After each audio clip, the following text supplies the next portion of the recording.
money, and Jamie's off for 3 weeks uni, so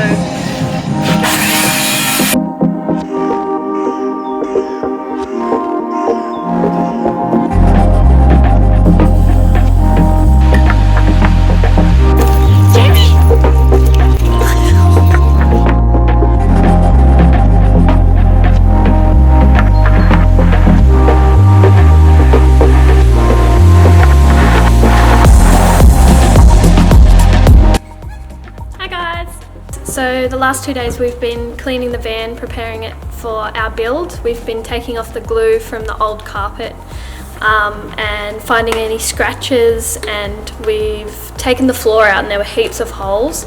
So we've been filling them with kneaded. It's like a steel polymer. It just turns into a hard, goes from like putty to hard. You can even like tap and drill it if you wanted to. It's pretty strong stuff.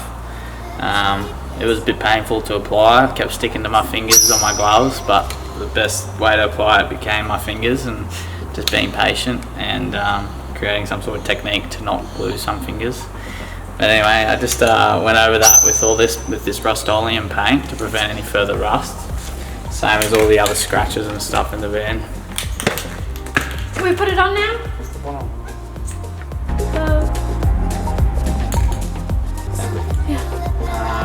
We should wait for it to dry. Lunch? Lunch? Might have a flip of fish off the door. Of course you will.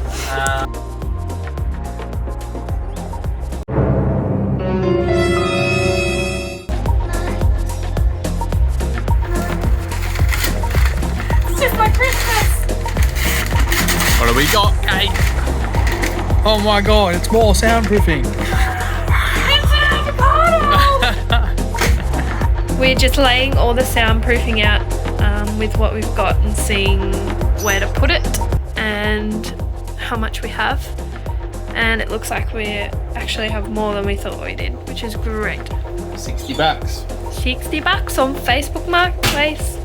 After installing the soundproofing over the wheel arches, the drive shafts, and in the doors, and in all the other places that didn't already have soundproofing, we found it actually made a good difference.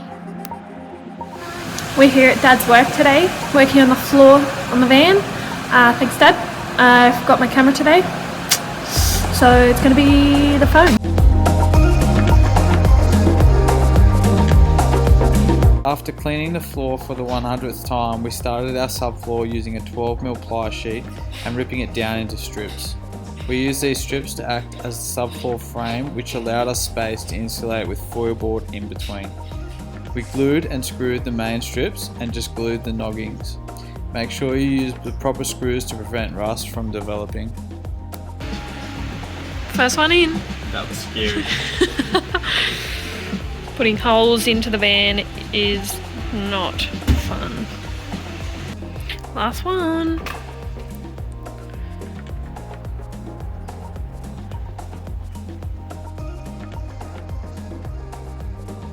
After Jamie and I finished the subfloor, he left me to complete the insulation myself. We spaced the battens at 450mm to prevent the floor from warping and to leave a good amount of space for the insulation. We chose to use foil board to match the height of the ply, and we were worried about squeaking, but haven't heard any pesky squeaks yet. And taped over the gaps and over the timber to create a vapour barrier. So, what have you done this afternoon? We've filled the gaps with expanding foam. God, that light's bright. And it hasn't worked as well as I'd like to. Some spots have created like air pockets, so it's like not set properly. Here's alright.